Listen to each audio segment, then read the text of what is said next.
亲爱的朋友们，欢迎来到微光夜读。婚宴上，婆婆当着亲戚的面打开空空如也的彩礼盒，站在台上像个穿着红裙的高傲母鸡。圆圆，现在都新时代了，不兴彩礼那种封建糟粕，现在是男女平等。你看，我给你们买了铜盆、铜碗、铜勺，这叫永结同心。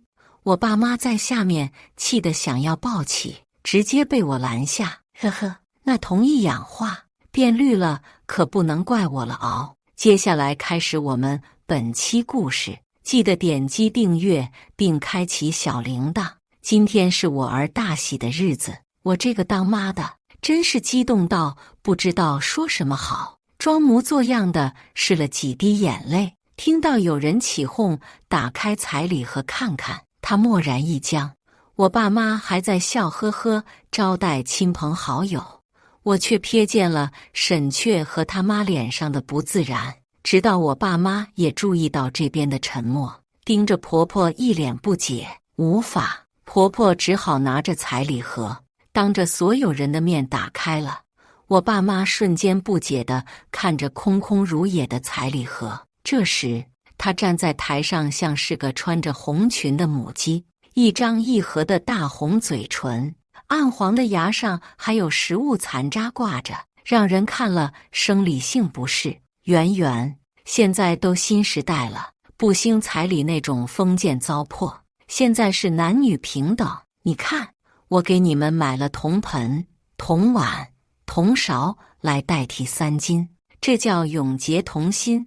我爸妈在下面气得想要抱起，直接被我拦下。呵呵，永结同心，那变绿了，可不能怪我了熬。台下静默了半晌，忽然他们那边亲戚起哄起来：好，好，为新时代婚姻干杯，就该这样，以后我儿子找对象也按这个规矩来。然后沈雀家亲戚都开始起哄，完全盖住了这边沉静的气氛。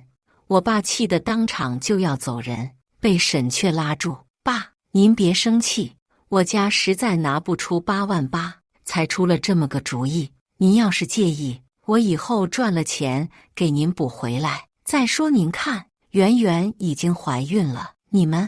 我爸半起的身子瞬间脱力，又坐了回去。没钱，你们当时答应的那么痛快干嘛？直接说不给彩礼得了，弄这么一出。我妈给我爸顺气，质问沈雀：我家不那么说，你们能把圆圆嫁给我吗？沈雀傻头傻脑，直接把我爸说愣了。诡异的沉默，我爸瞬间就不好了，直接离席。还是我妈在这给我撑了场面。一场婚宴，男方家笑开了花，我家一副愁云惨淡。不出半天，沈家娶了个不要彩礼的媳妇，这件事就传遍了他们10里8乡。什么新时代婚姻，也成了街边跳广场舞大妈的口头禅，夸得沈雀妈妈心花怒放，说她家儿子有本事，找了个长得不错还倒贴的留学生做老婆，手段了得。从此，沈雀妈更得意了，跳广场舞扭得更加卖力，直到咔嚓一声扭住了自己的老腰。刚结婚1周，沈雀妈就扭伤住院，真是乐极生悲。一个电话打过来，让我去医院照顾她，我直接拒绝，毕竟我们是新时代婚姻，她生病了找儿子，我对她又没有赡养义务。沈雀自告奋勇去照顾他妈，沈雀爸天天打电话去医院问候他什么时候出院，还准备在医院住上一辈子啊！本来要在医院住上半个月的沈雀妈，看到儿子熬得眼眶青黑，丈夫在家连饭都不做，已经乱成一团，没几天就出院了。出院后，跟着公公直接住到了我家，明摆着想让我照顾他们。我自己也怀着孕，天天还要沈雀忙前忙后照顾，现在多了一个他，沈雀两头忙。终于，老婆子看出不对劲了：圆圆，你怎么什么都让沈雀做？他一个大男人，你不该家里收拾收拾，照顾自己男人吗？我还没开口，沈却直接替我答了。妈，圆圆怀着孕呢，多辛苦，再让她做家务，累着怎么办呢？我怀你的时候快生了，还伺候一家人吃饭洗衣呢，怎么现在的娃这么娇气？就是知道妈你那时候受苦了，我才不能让自己媳妇受罪啊。沈却说的理所当然，老婆子被气得扶住腰抽泣，而我全程躺在沙发上啃苹果，看她气得上气不接下气，还贴心地递上一杯水。妈，你刚出院，小心别气坏了身子，喝点水吧。直接被她扫到一边，卧室门被摔得震天响。我那个神经大条的老公看着房顶抖落的灰，慢半拍，我是不是说错话了？白他一眼，继续啃我的苹果。给我炖的牛腩好了吗？哦，对，还没关火，谢谢老婆提醒。转瞬就忘了自己把亲妈鼻子都气歪的事。看着沈却上班忙工作，下班忙家务，还要挤公交地铁去上班，老婆子心疼了，突然好心请我爸妈来家里吃饭，自己忍着腰疼，忙了一天，做出一桌好菜来。我坐在桌上吃得津津有味，我爸妈也从他在婚宴上的无礼稍稍缓过劲来。谁知宴是好宴，人却不是好人。我说亲家母，真是感谢你们把孩子培养得这么优秀啊。我爸妈对他的发言心有余悸，但还是礼貌点头，说沈却也不错。既然亲家觉得沈却这孩子不错，是不是也该兑现承诺了？什么承诺？这话是沈却问的，他显然也不知道。沈却爸爸咳了2声，示意儿子不要插嘴。我和爸妈六目相对，都在彼此眼中看到了疑惑，4双眼睛同时聚焦老太婆。嘿嘿，就是那个，你们不是说孩子们结婚了，给添20万嫁妆吗？这个虽然彩礼我们没给，但是嫁妆不能少啊。街坊邻里都知道我家娶了个好媳妇，这嫁妆的事也早传出去了。这嫁妆钱我也不要，你看就给孩子们买辆10几万的车，也省得沈却上下班挤地铁换公交了。我爸手里的丸子瞬间就不香了，吧嗒一声掉在了碗里。呵呵，你彩礼的事都能不作数，嫁妆也一样不作数了。我直接替我爸做了回答。沈却在一边拉他妈的袖子，示意他别再说了。那怎么行？彩礼是彩礼，嫁妆是嫁妆。彩礼虽然没给，但嫁妆我也让步了，不用20万，你们给买辆10几万的车就行。老婆子梗着脖子掐着腰，活脱脱要战斗的公鸡。沈却一头冷汗看着我，我妈直接和他杠上。结婚时不是说男女平等吗？怎么到了彩礼嫁妆就搞不平等了？嫁妆是什么封建糟粕？我们不懂，大家都是新时代婚姻，没彩礼就没嫁妆。老婆子怒了，掐腰大骂，不给我儿子买车，我就让他和你闺女离婚，我看谁要一个大着肚子的二手货。妈，你怎么能这么说圆圆？她可是好不容易才嫁给我的啊，我爱她。我爸还没来得及发飙，沈却就先哭上了，还抹了把眼睛。你个没出息的，她都已经怀了你的孩子，还能跑不成？这车他家必须给你买，整天在家忙前忙后，上个班连辆车都没有，还要挤地铁。你这个做媳妇的能眼睁睁看着自己男人吃苦，我简直要气笑了。你儿子上班挤了这么几年公交，你没心疼他，怎么一结婚就横挑鼻子竖挑眼了？你要心疼他，你自己去给他买啊！攀扯我父母是怎么回事？难道结个婚还要我家倒贴？那干脆让沈却入赘好了。我说完，我爸在一边若有其事地点头，连沈却也不置可否，一脸期待地看着我。老婆子被吓坏了，生怕儿子同意，直接起身向我奔来。我爸赶紧也跟着起身，沈却直接挡在了我的身前，啪！响亮的耳光朝我打来。沈却接得很及时，长期做家务的手劲就是大，沈却的脸很快肿了起来。老婆子一看没打到我，反而蓄力十足的一巴掌打到了自己儿子身上，不知是心疼还是后悔没打对人，直接坐在了地上。啊呀呀，家门不幸啊！儿子护着媳妇一块欺负我。老婆子拍着大腿干嚎，一滴眼泪都没有。我妈赶紧把我护在身后，离他远远的。沈却去劝，想拉他起来，他哦在那里扭着腰大骂。我们一家三口静静看他表演。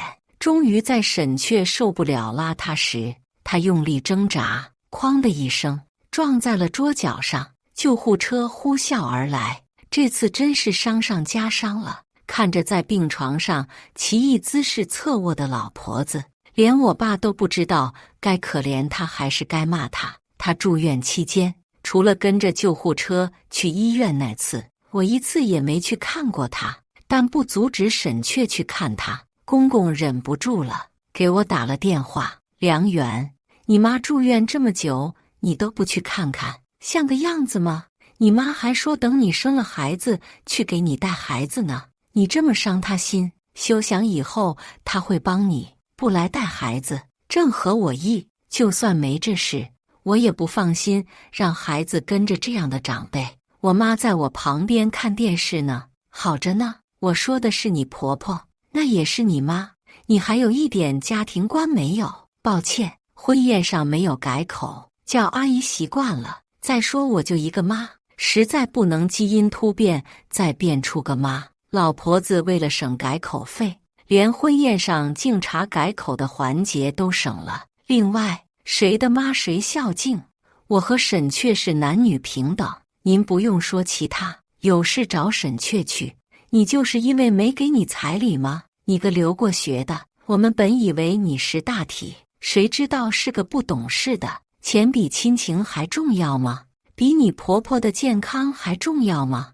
我听着话筒那边呼哧呼哧喘着粗气，明显气坏了，好心情地吃个了葡萄，淡淡道：既然钱没亲情重要，那您把彩礼钱拿出来，就当增进感情好了，顺便再给沈却买辆车。阿姨为了向我爸要嫁妆钱，连腰都撞了呢。对面瞬间沉默，像被卡住脖梗的鸭。不顾别人感受是自私，太顾别人感受就是自虐。他们自私，我却不想自虐。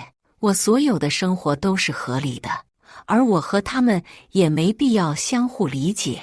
毕竟新时代婚姻嘛。沈却一个人在医院忙到飞起，终于把公公也拉下了水。他不甘心，一天特地跑来我和沈却小区楼下表演了一场大戏。老头坐在花坛旁边，连妈脸带哭诉，跟街头的老太太有一拼，诉说着恶媳妇怎么拿捏他们家，连婆婆住院都不露脸，婆婆还是在照顾她时受的伤，到现在把婆婆扔在医院，自己逍遥快活，真是满嘴瞎话，张口就来。明明就是自己老两口想来让我这个孕妇照顾他们，占媳妇娘家便宜不成？倚老卖老闹事，自己撞了腰，还贼喊抓贼。朋友帮忙拍的现场视频很清晰，很多邻居也拍了视频，发到了业主群里。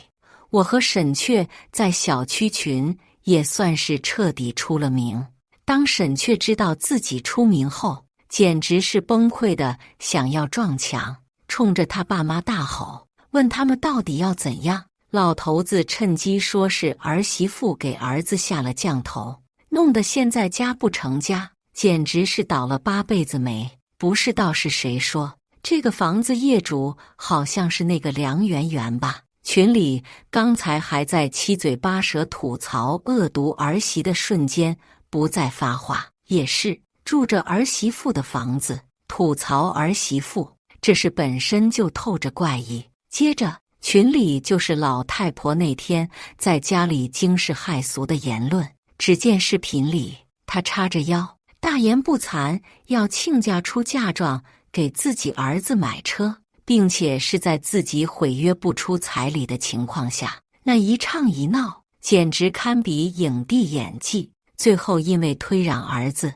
直接把自己撞了桌。于是小区群里风向骤转，老头子那天再次来闹，被指着脊梁骨说自己家儿子吃软饭，他老脸一红，拿着汗巾捂住脸，飞快在一群老太太夹击下跑了。看来这人还是要脸呢。在这件事上，沈却全程沉默，简直不想再看他那丢脸的爸妈，连带下楼扔个垃圾都要戴个口罩。直到他妈快出院，他来我妈这里看我，顶着数天没刮的胡茬，青黑的眼眶，讨好的依偎在我肚皮旁，冲他们撒完气就不能再骂老公了，生气宝宝会不漂亮哦。说完摸摸我已经显怀的肚皮，我看着在一边耍宝的沈却，心里有个角落蓦然软了一下。沈却是不富有，甚至还有点其他问题，但是他识趣，对我全心全意，也是那个血液拯救我于黑暗中的骑士。或许是当初他形象太过高大，以至于在婚嫁上他表现得软弱无能，我也睁一只眼闭一只眼。转眼就到了年下，老太婆催我们回家过年，我的决定很简单，各回个家，各找个妈。沈却回家就受到围攻，因为他没把媳妇带回来过年。这新媳妇第一年就不回来，不是给我们难看吗？谁不知道老祖宗的规矩，媳妇要回婆家过年。圆圆也太不懂事了，接着就想给我打电话。沈却知道我的脾气，抢先一步按住了手机。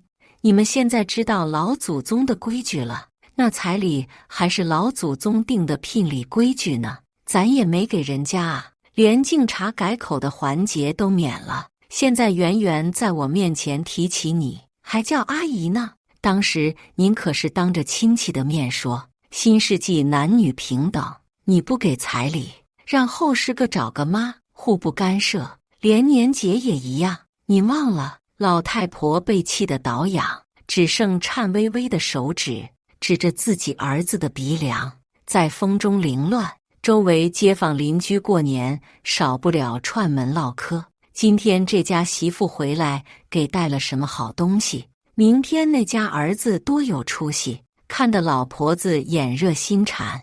不知是谁提了句，沈家儿媳妇才厉害呢，留学回来还倒贴沈家，没要一分彩礼，连婚房都是娘家出的，怎么没见过年回来？老太婆支支吾吾，只说是儿媳妇怀孕，不好挪动，不太方便，又说等孩子生了，她就去带孩子，对媳妇要像是对亲闺女一样。几个老太婆对视一眼，不知是谁起了个头，哎呀呀，你们看，这是前段时间一个小区群里流出来的，看着怎么那么像你家老头子啊？正是老头子在婆婆住院期间来我家小区楼下闹的视频。这还有啊，这不是你吗？啊呀呀，是啊，这就是沈却妈。原来他们不是领彩礼啊，这是说好8万8，婚宴上临时反悔了啊。几个老太婆平时就看他不顺眼，瞎嘚瑟，这会逮着视频把他说得面红耳赤。他也算看出来了，这几个邻居就是来炫耀他们自家儿子媳妇，顺便看他笑话的。你们懂什么？谁家灶火不冒烟？一家人吵几句怎么了？再说了，我们家就是不花钱娶到了这么好的儿媳妇，你们就羡慕着去吧。3个女人一台戏，几个老太婆瞬间掐了起来，差点扯头发吐口水，还是被沈却看出不对劲，连忙起身阻止，劝走了几个老太太。至此，老太婆在家，这几个塑料姐妹情的老闺蜜彻底翻脸。年下不停传出她曾经偷超市卫生间纸巾，哪天去谁家串门，拿了人家媳妇给买的面霜，说的有鼻子有眼，连带沈确出门都被说是小偷儿子。没几天，沈确就受不了，提前走了。年30夜，老两口孤单看着春节联欢晚会，给沈确打电话不接，给我打电话直接转语音信箱。两人四目相对，终于有了一点点后悔。公公不知是某音刷多了，还是狗血剧看多了，居然开始给我发小作文。我直接把手机扔给正在和我爸喝酒的沈确。沈确看了一眼屏幕，也不知是喝多了还是不愿面对，直接把手机抛在一边。好女婿，来喝，爸，干杯。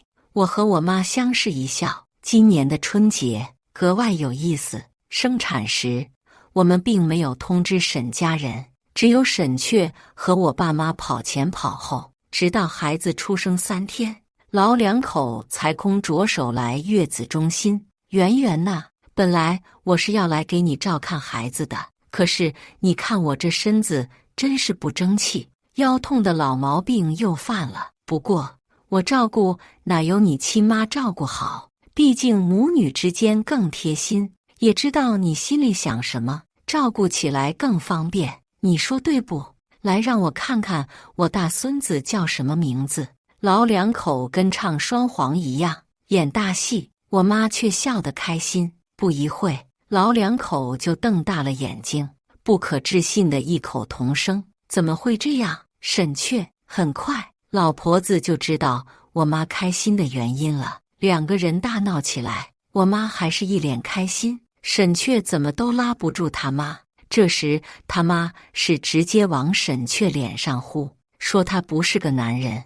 一句话激怒了沈确，他用力推了老太婆一把，老太婆直接躺平了，躺在地上干嚎。老头也哭着说自己家要绝后了，殊不知每一句话都是在他儿子心上捅刀。这么热闹的原因也很简单，儿子姓梁，不姓沈，随了母姓。梁圆圆，你怎么这么恶毒，存心让我家绝后？你是给我儿子下了什么药？立刻把孩子姓氏改过来，不然我就不让你踏进我们沈家的大门。颠婆发疯，我自然不会惯着他，我本来就没踏进过你家大门，以后也不会。孩子姓什么是我和沈确决定的，跟你们没关系。我爸看着这老两口，气得面红耳赤，嗤笑一声。我家出婚房、出酒席钱，一切基本和娶亲花销没什么区别，要个惯性权怎么了？何况你家儿子也同意，小两口的事你们就别插手了。老头子怒了，我儿子同意，我不同意，他这是要我沈家绝后啊！我们出彩礼钱，你们把孙子姓氏给改回来，不就是8万8吗？我们存款多着呢，出得起，当初怎么不出？非要到这时候，真是马后炮。我爸自然不搭理他。爸，结婚时你不是说家里钱都供我读书了吗？还欠一堆外账，难道是骗我的？你们别闹了，以后我会带小虎多回去看你们。你们真要把我家闹散了才甘心吗？沈确叹口气，搓着衣角，眼尾有点红，被自己爸妈欺骗，还骂了这么久，他一脸沮丧。最后老太婆看2对4，实在没胜算，自己起来拍拍身上不存在的土，也不好了，不孝顺的，天打雷劈。说完狠狠剜了我和沈确一眼，扭头走了。老头子走的时候，甚至还顺了门口的几箱牛奶，真是绝配。空着手来，他们甚至连孙子都没见，只是问了孩子是男是女，名字叫什么，就开始闹。临走还不忘顺走孙子几箱牛奶。我本来要开的口，在看到沈确渐渐握紧的拳时，选择了沉默。沈确工作这么几年，舍不得吃，舍不得穿，每月发工资只给自己留1000块，其他全给了家里。就因为他爸妈说，为了供他出国上学，家里欠一堆外账，他拼命压缩自己，得到的却是家人的背叛。不过自此以后，沈确的工资卡就到了我这。技术人员果然待遇不错，我看着每月卡上工资补贴将近7万的入账，怪不得爸爸想让他去自家公司技术部帮忙。老太婆知道沈确换了工资卡，他们再也掌握不住他的财政时，来闹了一场。沈确很平静，我是有老婆有孩子的人了，以后要养家，你和爸爸，我每月给你们2000块生活费。婆婆急了，那怎么行？你媳妇家那么有钱，孩子又姓梁，让她家养孩子去，你的工资必须给我们。来一次闹一次，不为看孙子，不为看儿子，就为了要儿子的工资卡。我不知道该同情沈确，还是该痛恨老太婆。我作为丈夫，有养家的责任，您以后没事就别过来了。沈确明摆下了逐客令，可老太婆却不吃这一套，明面上转身走了，实际却在小区闹出轩然大波。当我和沈确下楼时，消防车都已经来了，充气带正在准备。老太婆站上了小区平台，要跳楼，拍视频的，起哄的，劝她的，各种声音此起彼伏。沈确吓坏了，直接给他妈跪在了地上。妈，您下来吧，有话好好说。您都多大年龄了？我不管，你把工资卡都给你媳妇了，你这是要饿死你爸妈啊！既然你不孝敬我，我还不如早点死了算了。楼下听到一阵唏嘘，有的甚至认出了他和之前来闹事的老头是一家。原来这就是那个恶婆婆啊！就是她，就是她！一家人不给彩礼，还要人家嫁妆买车，现在还要小2口的工资卡，真是坏人变老了哟！这么折腾小辈，死了也要下地狱呢！老妖婆被楼下的骂声气得七窍生烟。沈确着急地想劝他们别吭声，可是七嘴八舌，哪能都劝得过来？妈，我把工资卡还给您，您赶紧下来吧，上面太危险了。不行，除了工资卡，你还得把孙子的姓改过来，不能跟着他妈，不然我以后也死不瞑目，还不如现在跳楼死了算了。沈确正准备无底线同意他妈的话，被我一个眼神制止。沈确吓坏了，可还是选择相信我。我拿了高音喇叭，就开始冲着平台上喊：少在那吓唬人了，你真敢跳吗？吓唬谁了？都是你这个扫把星，害得儿子和我们离心，就为了一点彩礼。你家那么有钱，出点怎么了？你就长得个钱心，没一点教养。老太婆听到我说话就声调拔高，眼睛瞪得像要吃人，说完还故意往平台前走一步，吓得沈确又快要跪了，被我一把薅住。消防员也在他身后，随时准备去抓人。可老太婆就是故意站在离他们最远的地方。我拿着扩音器朝他喊话：那你就跳啊，你跳了，以后你儿子的一切都是我的，他的人，他的钱，我高兴死了。连你家老宅我都有继承权呢，我可真是谢谢你哦。对了，这个平台就4层，下面还有隔层，你要跳下来没摔死，摔个半身不遂什么的，别想我回去照顾你。你这个恶毒的女人！儿子你听听，他想让你妈去死啊，我怎么这么命苦啊？说完拍着大腿就开始嚎哭，像是电影里的巫婆，吓哭了在小区里看热闹的几个小孩。你要跳赶紧跳，别在这磨叽了，没见过这么当人家婆婆的。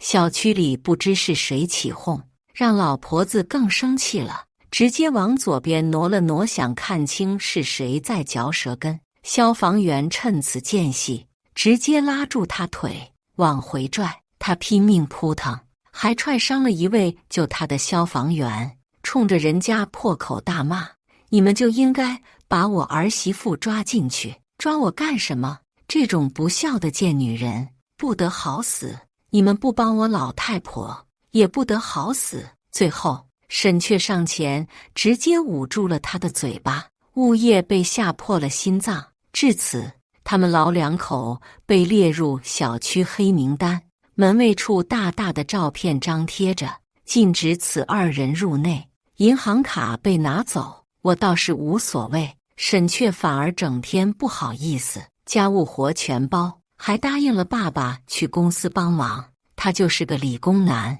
心思单纯，却记得每一个节日，小惊喜从来都在手边，日子过得平淡幸福。没几个月，他参与研发的新型材料，就给我爸公司带了来巨大的收益。我爸给他发了奖金，他挠挠头，直接把银行卡给了我，惹得我爸哈哈大笑，直接揽着他的好女婿喝酒去了。自此，我爸主负财务，每月沈却交给父母的工资卡上打1万，其余换张卡，单独打给沈却。于是乎，沈却给他爸妈1张银行卡，在我这留了2张。沈却每月带着小虎回去看他们。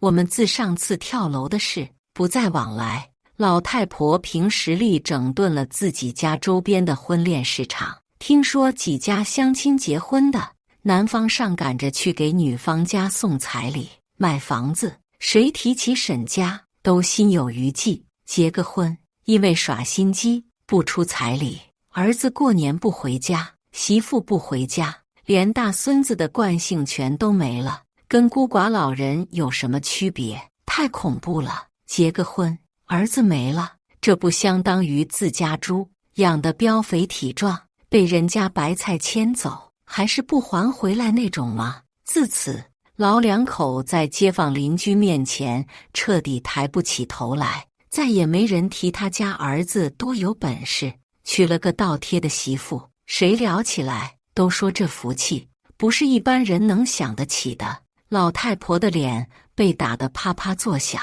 连带老头也整天埋怨他，这人一闲就容易找事。眼看他和周围街坊邻居闹翻的差不多了，连自家亲戚都看不惯他们的做派，很少来往。老太婆每天守着沈却的工资卡，开始找事。每次沈却回去都带着小虎，可是小虎并不喜欢和他们待一块。我问过孩子，孩子直接说老太婆说我坏话，他不喜欢听。我出个差，老太婆说我私奔不要孩子家庭了，气得小虎和他大吵。这赤裸裸离间我们母子感情的事，还真是他的作风。可惜小虎不上当，我让他不要和老婆子一般见识，就当他放屁了。本来想给沈却说这件事，可是还没等我提起，就出事了。本该下午就回的沈却，慌张给我打电话，说老太婆和小虎一起不见了。我站起的腿触不到地面，狠狠摔了下去。小虎，我该早点和沈却说的，不要带孩子再回去了。午夜，我们才在警察的帮忙下找到吓到失语的小虎和一副要吃人、疯癫样子的老太婆。儿子，沈却激动地紧紧抱着小虎，却被老太婆连撕带打，要让他们分开。这根本不是你儿子，梁媛媛，你个贱女人，竟敢给我儿子戴绿帽子！一时间，大家都呆住了。沈却像是石化了一样僵在了那里。小虎的确不是沈却亲生，我们都没想到这件事会以这么奇葩的方式爆出来。警察们摸摸鼻子，识趣的端杯喝茶去了。沈却反应过来，赶紧把儿子推给我，想去捂住自己亲妈喋喋不休的嘴。沈却，他真不是你儿子，你看，我有亲子鉴定报告。老太婆被沈却捂住嘴巴带走了。我抱着儿子跟在身后，盯着地上跌落的亲子鉴定报告，一阵冷笑。老太婆两口像是拿住了什么把柄一样，齐刷刷聚到了我家，还叫上了我爸妈。你们教育的是什么女儿？给我家儿子戴绿帽子，你们怎么说？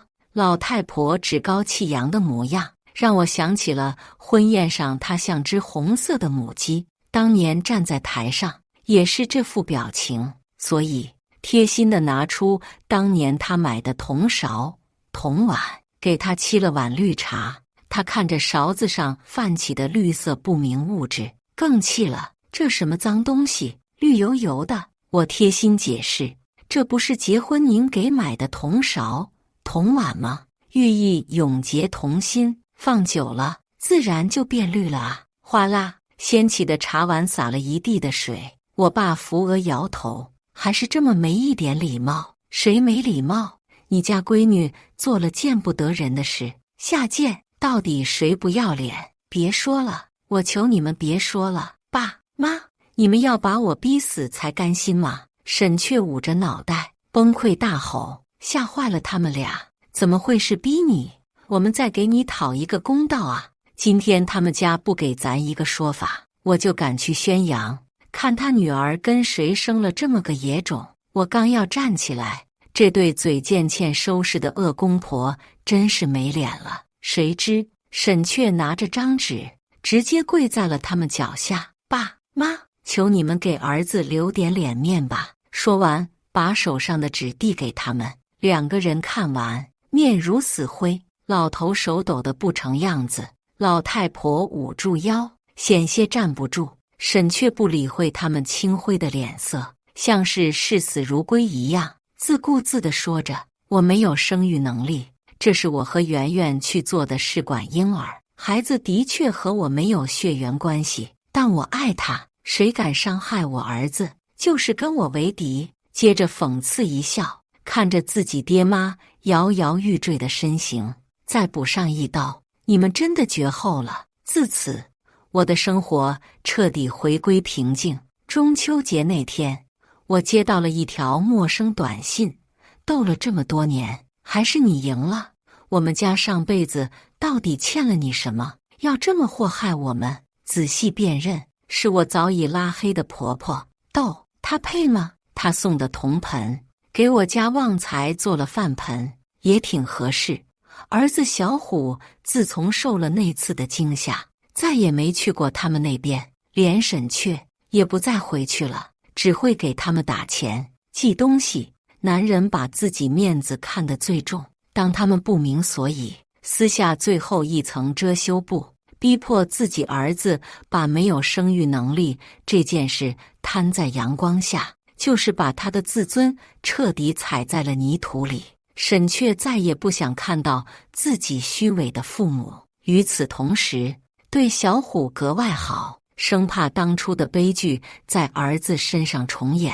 当我得知沈却爸患病时，嘱咐一个共同的好友去告诉沈却，当他爸被送到医院检查时，已经是末期，没有了治疗的希望。他爸临终前还看着沈却掉眼泪，可是沈却就像是泥塑的一样，连眼睛都不会眨了。办完后事，沈却把他爸临终前给的银行卡给了他妈，老太婆崩溃了。我要那么多钱干什么啊？我要的是儿子，我的儿子啊！那年的雪格外大，覆盖了伤心欲绝的痛哭，也覆盖了一个中年男人的伤痛。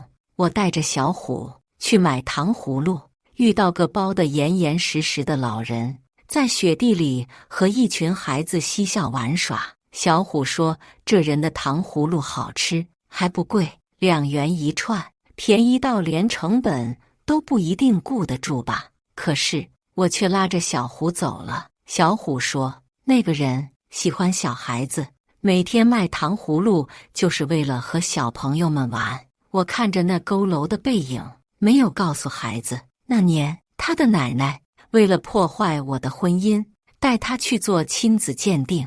本来想把有血缘关系的报告改成无血缘关系，以此来离间我和沈却。他连改报告的人都贿赂了，却没想到报告根本不用改，小虎和沈却没有血缘关系。那年他的癫狂把小虎吓得几近失语，回家后高烧不退。小虎，听妈妈的话，以后你想吃糖葫芦，妈妈做给你吃好不好？好，妈妈最好了。风雪愈大，身后那个和孩子们玩耍的佝偻身影慢慢变得模糊。